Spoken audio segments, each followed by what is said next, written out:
place is security, space is freedom. We cling to the former and long for the latter. I believe that Ifu Tuan's paradox is at the heart of our resilience. Good morning, my name is Omar Brownson. I'm the executive director of River LA. And to be honest, I grew up in Los Angeles and I didn't know we had a river. Why? We buried it. In the 1930s, severe flooding took life and property here in Los Angeles, or there in Los Angeles. At that time, the best solution to our security was big single-purpose infrastructure. That infrastructure and that security came at a high cost.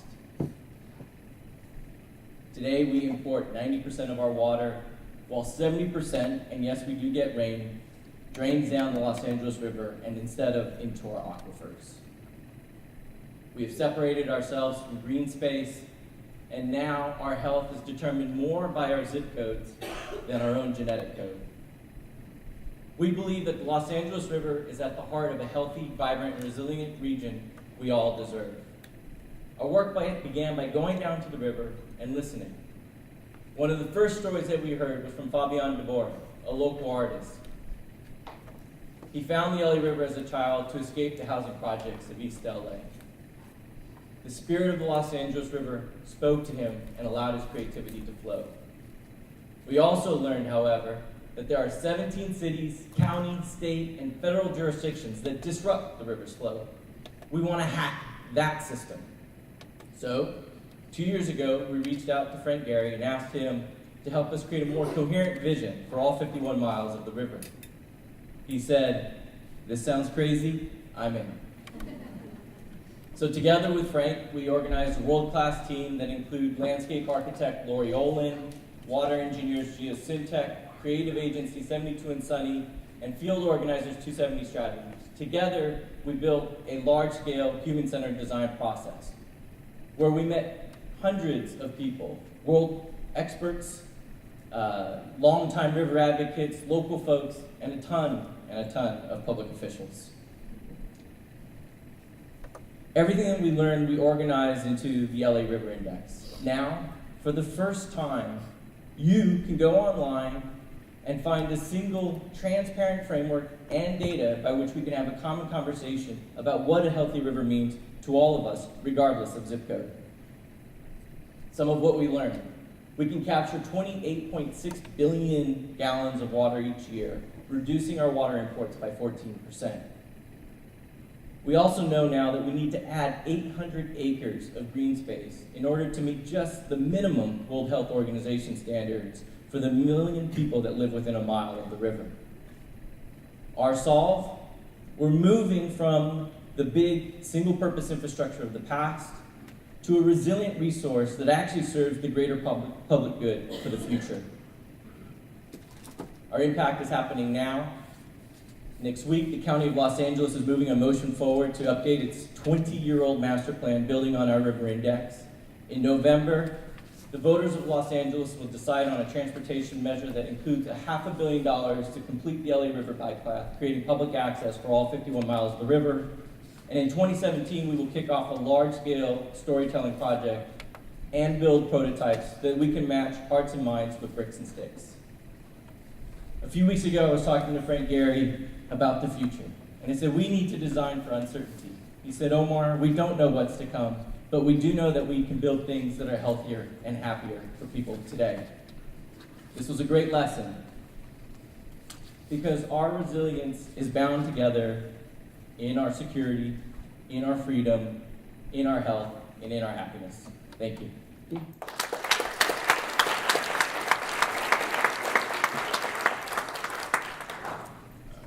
There's a great study done in Philadelphia where they turned vacant lots into green spaces and actually improved the health outcomes in those communities. Do you have plans to measure health outcomes when you initiate the project?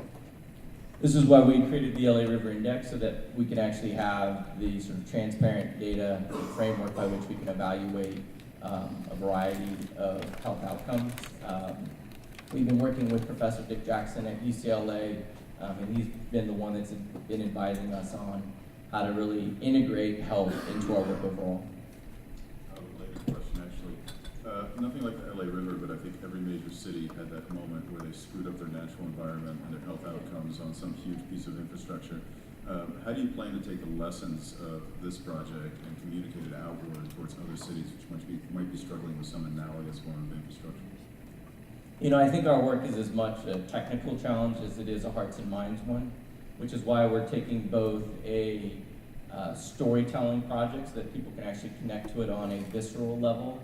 This is a story of us and what our values are. But at the same time, we're actually moving dirt, that sort of demonstration of what the change looks like. I mean, this is one of the things that we learned 3 years ago when we launched our Greenway 2020 campaign, and that the idea was let's just connect all 51 miles of the river. And that sort of systemic thinking then allowed us to cut through all those 17 cities, counties, state, and federal jurisdictions, and that's why in November we were able to make the case to include $500 million. And so I think it's just sort of showing that very clear outcome and cutting, frankly, through the red tape that really allowed us to kind of sell the compelling vision and get people involved. What's your plan to continue to build political support for this, and what happens if you find someone who decides they don't want to support it anymore? So the beauty and the beast of this is that it goes through 17 cities, counties, state, and federal jurisdictions. And so what we've had to do is build support at all levels of government. And you know, I think what's interesting is most people just want to be heard.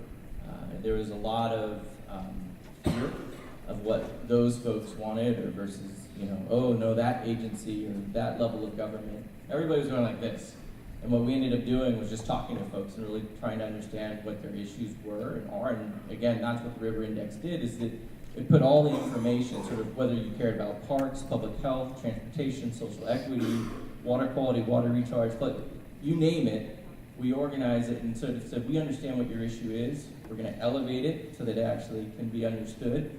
And then we can engage in a common conversation. So it's been interesting to actually build a sort of coalition now where there's multiple supporters across jurisdictional levels.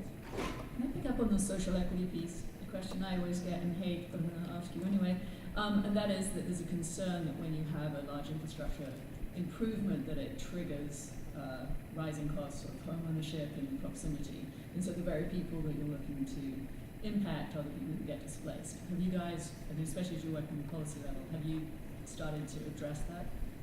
So what I would sort of say is that to address the LA River by sort of nickel and diming your way through it, you actually have a greater negative impact, because in some ways you have to deal with equity at a systems level.